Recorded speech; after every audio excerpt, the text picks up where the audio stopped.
Really early on in the conversation, you gave us a framework for eating healthy when you went over your dietary recommendations there. And I want to come full circle before we part ways and talk about a piece that we haven't really addressed since then, which is dietary salt. And this is one that's controversial. A lot of people still fearing including that on top of their food. Yeah. Let's talk about what's going on there. Yeah. We have a good overview of this on the Nutrition Coalition website, where if you go in, there's about the issue, there's something called unsettled science, and or the science is not settled, and we have a good page with all the links on sodium. So I've spoken to top sodium experts in the world, and they there has been general an understanding that there's that a moderate amount of sodium is best. It's like a J-shaped curve. So if you have very high sodium, especially in people with hypertension, that in the and it might be the hypertension itself and not the sodium, but high salt diets will increase the risk of heart disease and cardiovascular mortality. But if you go too low, you see the same problems. So really, it's a moderate amount is best. And one of the world's top salt experts, Yusuf Salim, he's done probably more work on this than anyone. And he said, look, the amount of your body knows what it wants, and you just salt to taste. And he's like, most people in the world are eating the same amounts of sodium. I think it's 3 to 5 milligrams a day. Like everybody eats that because that's what the body needs and wants. And even if you put in measures to try to change that, people will somehow figure out how to get enough sodium in their diet because they need it. And then there was a National Academy of Sciences report on that came out in, I believe, 2013, which recognized that there was this conflicting science.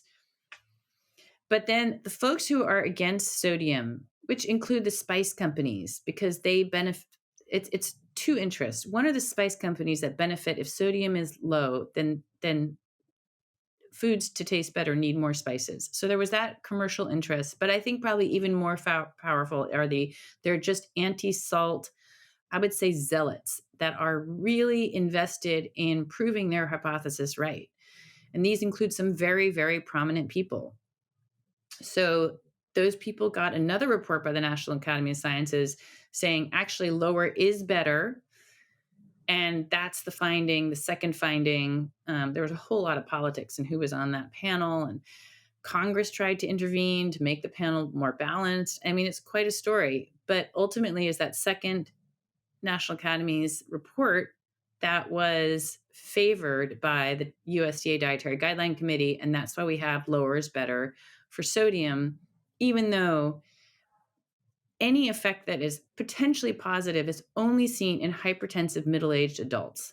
So there's no positive effect for anybody else, especially not children who are now getting tasteless meals without sodium in it. So there was a great Lancet editorial that on this, where they basically said, the science is completely being ignored on sodium. And my friend Salim Yusuf, he still says that scientists who work in this field are being harassed and they are being intimidated and their research funding is being pulled and they can't get their studies funded. So it's just yet another politicized area of science, unfortunately. So I think people should, like, my sense is people should salt to taste. There's some controversy in the carnivore world now about whether you need to add extra salt to the diet. Some people experience IBS symptoms with that. That's not like it's a kind of niche area that I don't know a lot about, but I know there's some discussion about salt amongst carnivores. But in general, most people should just add salt as needed and trust your body. How do you feel about all these different types of salt? Pink Himalayan, regular sea salt, table salt. Do you feel it matters?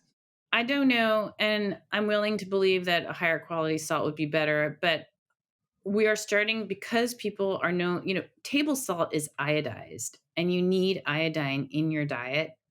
And we are starting to see more iodine deficiencies with people going off table salt. So I just would insert that as a like a note of caution for people who are using other kinds of salt and I don't know what the solution is.